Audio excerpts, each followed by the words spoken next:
ও মাই god, অবশেষে France কিন্তু বিশ্ব রেকর্ড করলো ভাই। যদি জানেন তাহলে অবাক হবেন।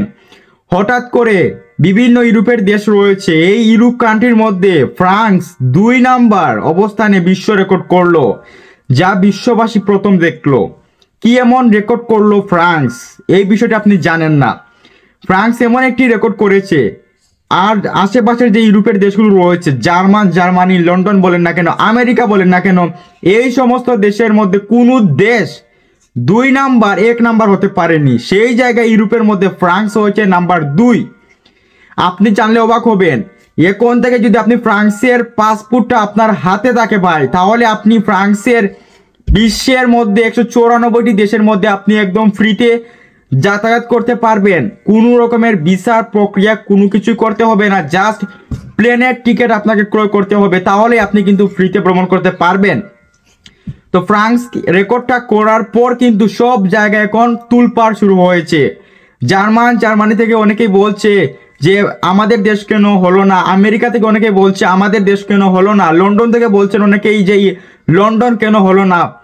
তো বিষয়টি হচ্ছে ফ্রান্স 2 নাম্বার হওয়ার কারণটি কি? পাসপোর্টের মধ্যে পৃথিবীর সম্পূর্ণ পৃথিবীর মধ্যে 2 নাম্বার কান্ট্রি হিসেবে সবচেয়ে পাওয়ারফুল পাসপোর্টের মধ্যে ফ্রান্সের পাসপোর্ট রয়েছে। ফ্রান্সের পাসপোর্ট 2 নাম্বার অবস্থানে, সেকেন্ড পজিশনে। এই পজিশনে আসার জন্য ফ্রান্স কি কি করেছে আপনাকে জানতে হবে। আর এই পাসপোর্ট দিয়ে কি কি সুবিধা অসুবিধা আপনি পাবেন, সুবিধা পাবেন আমি বলবো আপনাদের। প্রথমত, ফ্রান্স বিশ্বের মধ্যে 2 নাম্বার হওয়ার পেছনে কারণগুলোর মধ্যে ফ্রান্সের সরকার এই দেশটাকে অনেক উন্নত করেছেন, উন্নয়ন করছেন প্রতিদিন প্রতিনিয়ত। আপনারা জানেন এমানুয়েল ম্যাক্রন ফ্রান্সের প্রেসিডেন্ট, তিনি কিন্তু আগের 5 বছর প্রেসিডেন্ট ছিলেন এবং রানিং তিনি আরো 2 বছরের রানিং চলছে প্রেসিডেন্ট। টোটাল মিলিয়ে 7 বছর হয়েছে তার উনার প্রেসিডেন্ট ক্যারিয়ারে। সো উনি যখন নির্বাচনে আসার পর যখন ফলাফলে যখন তিনি উত্তীর্ণ হলেন, তারপর থেকে ফ্রান্সের উন্নয়নটা বেড়েই চলেছে। আপনি রাস্তাঘাটের অবস্থা, রাস্তাঘাট যদি দেখেন বা ফ্রান্সের কালচার সম্পর্কে দেখেন, এবং ফ্রান্সের প্রতিটি জায়গায়, প্রতিটি সেক্টরে, প্রতিটি নিয়ম কানুনে কিন্তু ফ্রান্সের প্রেসিডেন্টের অবদান রয়েছে। দেশটা সুন্দর করার জন্য তিনি অনেক কষ্ট করে যাচ্ছেন, বিদায় ফ্রান্স বিশ্বের মধ্যে সেকেন্ড পজিশনে আসছে। আর আরেকটি বড় বিষয় হচ্ছে ফ্রান্সের নিয়মকানুনগুলো সবচেয়ে ভালো এবং সুন্দর রুলস, এই কারণে ফ্রান্স বিশ্বের মধ্যে 2 নাম্বার অবস্থানে রয়েছে। এখন শুনলে অবাক হবেন যে নাম্বার 1 কে, বিশ্বের মধ্যে নাম্বার 1 পাওয়ারফুল পাসপোর্টের পাওয়ার নাম্বার 1 কার রয়েছে। আপনারা শুনলে অবাক হবেন ভাই। ইউরোপের অন্যান্য দেশ কিন্তু পারেনি, আমেরিকা পারেনি, কিন্তু ইউনাইটেড আরব আমিরাত, দুবাই কিন্তু বিশ্বের মধ্যে 1 নাম্বার দেশ হিসেবে কিন্তু স্বীকৃতি পেয়েছে। দুবাইতে যারা রয়েছেন ভাই, আপনার খুশিতে এখন লাফতে শুরু করুন, কারণ দুবাইয়ের পাসপোর্ট থাকলে আপনি বিশ্বের অনেক দেশে যেতে পারবেন। দুবাই হচ্ছে বিশ্বের মধ্যে 1 নাম্বার পাওয়ারফুল পাসপোর্ট।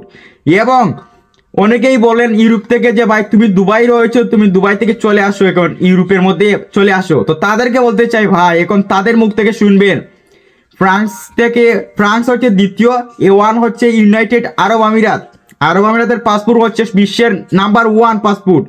আর আপনারা বলে যাচ্ছেন যে আরো দুবাইতে কি আছে ভাই, আপনি এই দেশটা কিভাবে এক হলো না হলো। ভাই আপনি দুবাইতে গিয়ে দেখুন, তাদের সিটি দেখুন, তাদের নিয়মকানুন দেখুন, বা দেশটা কিরকম উন্নয়ন হচ্ছে, বিষয়গুলো দেখার পর আপনি বলবেন কোন কারণে তাদেরকে নাম্বার 1 দেওয়া হয়েছে বিশ্বের মধ্যে, এবং ফ্রান্সকে কেন দেওয়া হয়েছে। আপনি একটু ফ্রান্সে এসে দেখবেন, তাদের নিয়মকানুন দেখবেন, ফ্রান্স দেশটা কেমন, যাচাই বাছাই করে বুঝতে পারবেন বিশ্বের মধ্যে 1 নাম্বার দুবাই কেন হলো, এবং বিশ্বের মধ্যে সেকেন্ড পজিশনের পাসপোর্টের মধ্যে ফ্রান্স কেন হলো সেকেন্ড। তো আজকের এই ভিডিওটি এই পর্যন্ত। সবার জন্য গুড নিউজ ছিল, ফ্রান্সে যারা রয়েছেন, ফ্রান্সে যারা ভবিষ্যতে আসবেন ভাই, ফ্রান্সের পাসপোর্টটা নিয়ে নিন।